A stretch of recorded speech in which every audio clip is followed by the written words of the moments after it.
Trobia Lifetime Achievement Award. Yep. And it was pretty awesome, but it was all virtual. And we had this Lifetime Achievement Award, and we're looking at the awards for this year, and we're setting up the thing, and I thought, you know what? How come this award doesn't have a name? And typically, you know what, we give awards names after people are dead.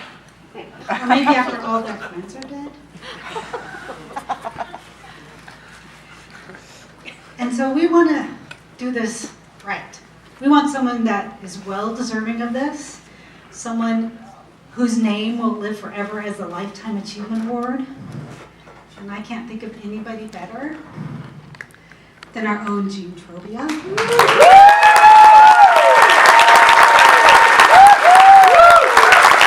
Gene, I want you to know this is now going to forever be the Gene Trobia Lifetime Achievement Award. And in that honor, we have, if you could come here. Yeah, here's right there. Don't touch it, you'll break it. If you could come up here, please. I know it's a fist pump.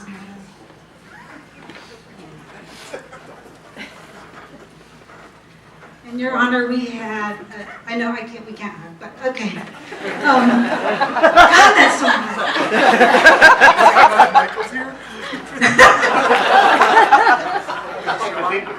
No, it's okay.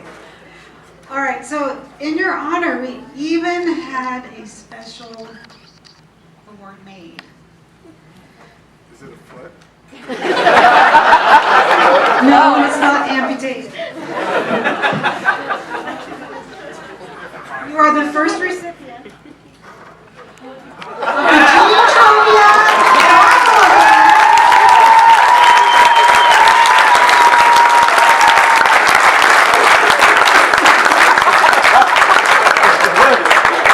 And that was not mine.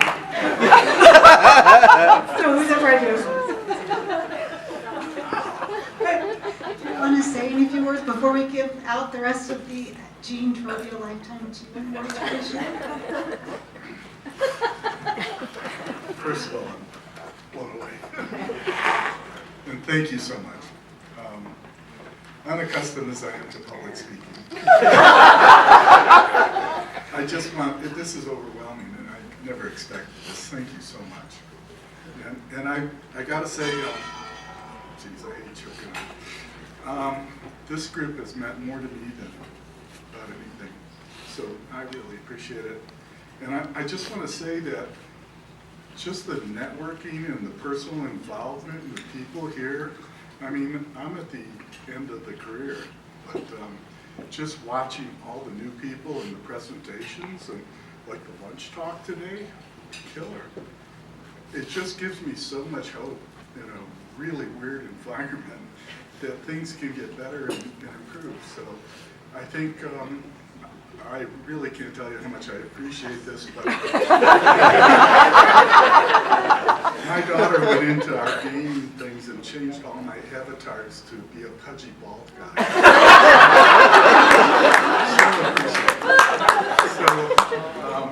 But all of you can do this. I mean, the thing is, if you plug in and really do the things that you're capable of doing, anybody could do this. So just thank you all so much. You know, on the hiring committee for me at the state, one person blackballed me, and I always wondered, Rudy. No, seriously, that was, thank you so much. So, there are 2 Lifetime Achievement Awards this year. Gene Trobia Lifetime Achievement I can't say it. I especially can't say it enough. So, this next award goes to 𝐀𝐫𝐢𝐳𝐶.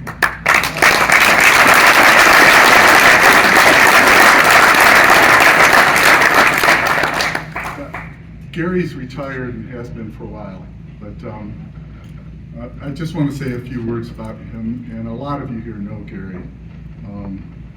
He was a professional colleague. He ran ALRIS when I he and I both started working in Arizona at the same time. I worked at Pima County and he worked for the state, pretty much at the same time. He's been a professional colleague and a friend of mine, and to many in this room. And he's helped many in this room actually get started. He's been a close friend of mine for 36 years. Gary and I started working together at the same time. He was the person that 𝐀𝐫𝐢𝐳 and the state of Arizona needed at that stage of development for GIS in Arizona. His leadership was pivotal in getting the Arizona GIS community up and going where it is today.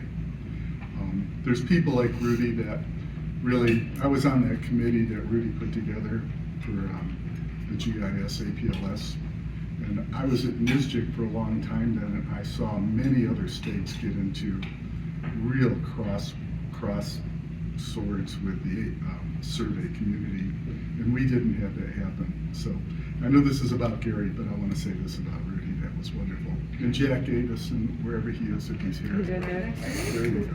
He is well deserving too. So when the GIS program started in Pima County, I was the project manager at the time. I was just brought in. And we did a study and finally went with Esri software on a Tektronix platform. Real mistake. Don't do prototype platforms on beta systems. But we got the system up and going and we didn't have any data. So the consultants we were working with at the time, I started looking for what we would need for data to put into the system, because this was last millennium, so there wasn't a lot of data. And so I got a bid, the low bid that we got was $200,000+ to create the data. So I called Gary up at 𝐀𝐫𝐢𝐳 for the state of Arizona. 𝐀𝐫𝐢𝐳 is the Arizona Land Resource Information System, and still is. And Gary said, yeah, no, I've got data, it's statewide data, and I'll give you all the data. So we got some reels of tape at the time, and I was part of that. And we got all the data, and so was Steve, all the data that we needed for Pima County.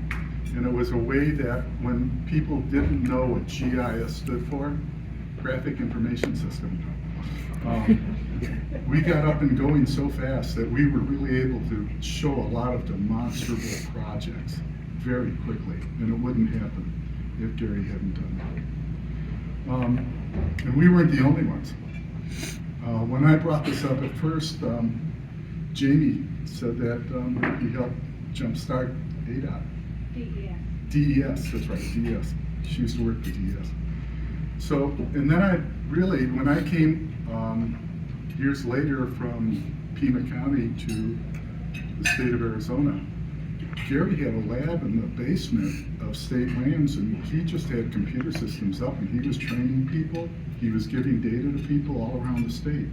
And he really bootstrapped a lot of systems around the state, and literally trains hundreds of people. So,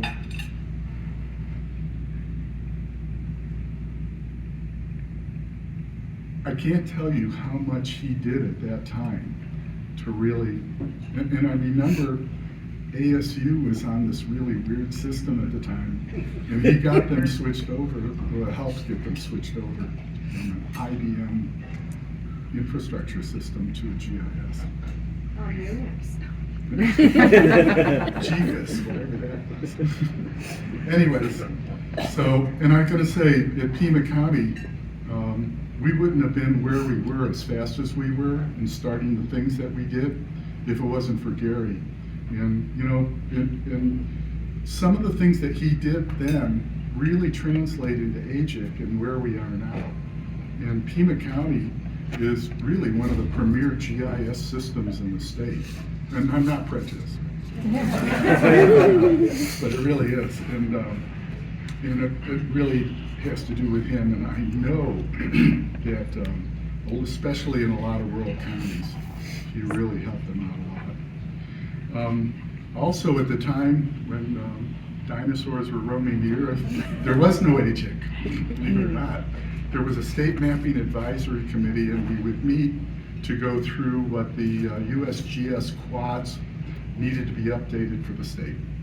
And that was the extent of it. It was all paper cartography. Gary was one of the leaders in really switching USGS from switching for the state from really acknowledging that GIS was the way to go instead of sticking with paper quad maps. And so he was the push to get AGIC going. He got leadership going, but behind the scenes, Gary was the person.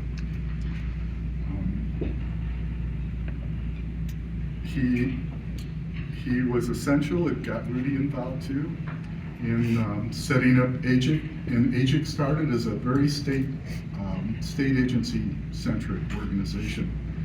And Gary was the one who really figured out that the best data that happened around the state was at a local level. I mean, everybody's got their own standards, and if you're going to accumulate it and put it together, there's definitely a lot of work to make it jive with each other. And there's still a role for the state. But Gary was the one that really figured out that, Pima County, Maricopa County, Coconino at the time, 𝐀𝐆𝐈� really came up fast. The best data was there. And so AGIC turned in from, I think it was 15 members, I forgot. It was about 15 members of state organizations to the current 1,050 that we have now. But he was really instrumental in really pushing people to make AGIC a statewide organization that really had federal, state, local, tribal, universities, private sector involvement. And he brought me, I'll talk about that in a minute. So when Gary reached out to me to become a member of the council, that's when I really got to know Gary, and we really became lifelong friends. Gary realized along the way that he just didn't have the bandwidth as GIS kept growing in the state to handle everything. So he was the person who really got behind the push to create the state cartographer's office. And I mean, he, from his position, he knew that he didn't have the authority to do it, but got people involved that really needed to put it together. And so we worked on that, and then I remember being part of the AGIC group that created the job description for the state cartographer. So that was in '87, I think. And it never got funded until '96. So at Pima County at the time, I was no longer the GIS manager. I was working in the IT department and hated it. So I never thought that I would be the state cartographer. And so I never got to write my own job description before. And if it wasn't for Rudy and Gary and a few other people, it would have never happened. And that was the opportunity for me to really work closely with Gary over the next 20 years and see what a driving force he was. I love following this award so that I can be choked up. Gary really believed in coordination and cooperation. He was, so he ran the GIS for state lands. He was the all-risk manager, and then they made him the CIO for the department. So, he started doing things. He was the driving force for the idea about the Arizona Clearinghouse, which is now AZGO. So he was the first one that I'm aware of in Arizona, but he was one of the first people in the country to join a brand new organization called 𝐁𝐫𝐢𝐳𝐵. And he went to this meeting, and I think it was in Maryland, but I'm not sure. Was anybody at the first 𝐁𝐫𝐢𝐳𝐵? It's in Atlanta, Georgia. Atlanta, Georgia? Oh, thank you. So, and then he brought me in the next year because I was the president of AGIC. And he started this custom of having the president of AGIC be the state representative to NSGIC instead of him being the representative, because he was really creating opportunities for people to get involved and share everything.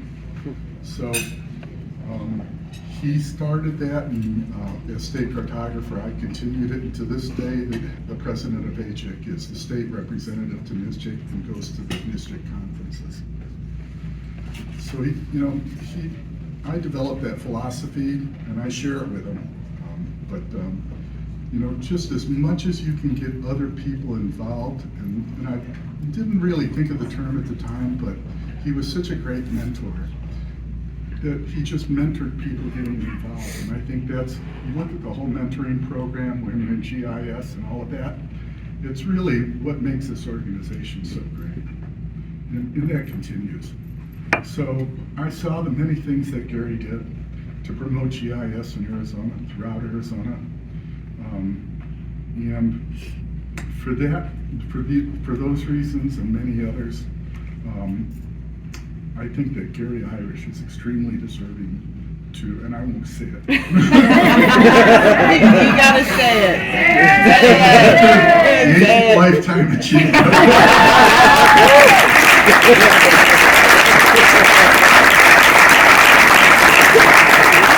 I'll accept this on behalf of Gary, and especially this.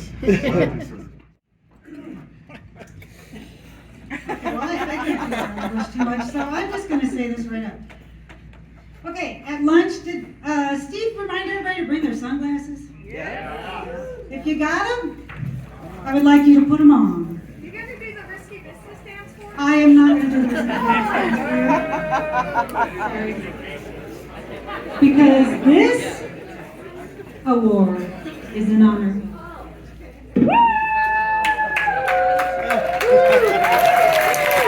Our own Robert Gio, Lee Strickland. Do you want to come up here while I read all these nice things about you? Because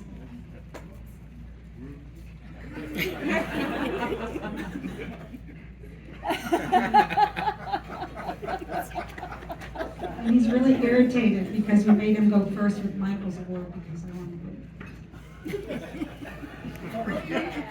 40 years later, and this is All right, now you gotta sit here while I read all the good stuff. Okay? All right. So for those of you that don't know Rudy, our own brother Gio, he's well known to both Arizona GIS and surveying communities. Many know him for his entertaining and often, like today, standing room only presentations at the AGIC conference. His various personas, such as Brother Gio, or Rip Van GeoWinkle. I know Rudy as a longtime champion for the Arizona geospatial community. When I first met you in the early 1990s, I think you were with the private sector? And you were the private sector representative on the AGIC board, is that right? That's right. I think so. Rudy was also instrumental in establishing the state cartographer's office, which brought us our own Gene Trobia. And Gene, who we know is lifetime achievement. Sorry, I'm losing my space here. I'm trying to choke up again. Okay. Rudy's also served on many AGIC community work groups, admin and legal, IMOD, probably several others. Is that right? Yeah. You've been around a long time. He's a troublemaker. He's the biggest has-been? No, I can't say that. He said that I was repeating what he said. That's not good. All right, he's been a registered land surveyor in Arizona for guess what? Over 45 years. Wow. You're so young. And you're a charter member of APLS, the Arizona Professional Land Surveyors Association, as I understand it. charter member, was a life member at one point. Are you gonna I'm make the jokes? first life member in the Arizona Professional Land Surveyors that didn't retire because I died.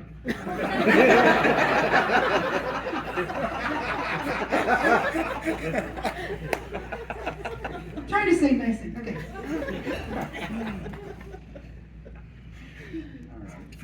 Okay, I gotta wrap this up. Just let me read mine. It took me a long time to write this, okay? Okay, I want you to go. Yeah. So you guys have to bear with me while I say nice things. Okay, from Rudy's adventures with wearable technology, remember that Google Glass thing? To explorations in open source GIS, he's always on a quest for new technology to learn about and share with others, which he does pretty much every year here at AGIC, and I really appreciate that.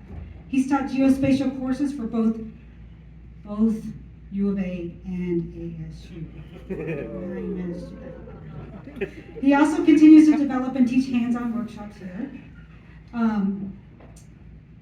You know what? Many throughout the geospatial community consider Rudy a mentor, and many more of us consider him a really good friend. And I'm really pleased and proud to be the one to give you the Gene Trobia Time Achievement Award.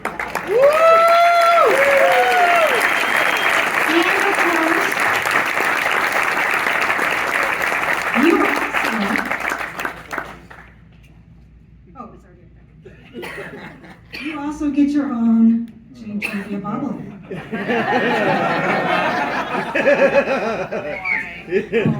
Why make one when you have two? You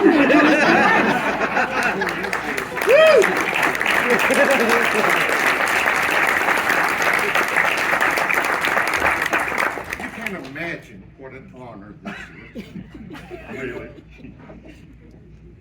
So, way back when, I think Gene remembers this, somehow I was on the interview committee for your position for state cartographer. Yep.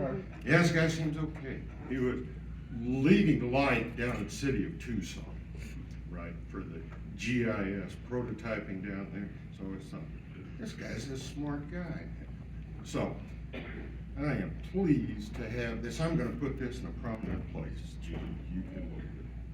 So, thank you all.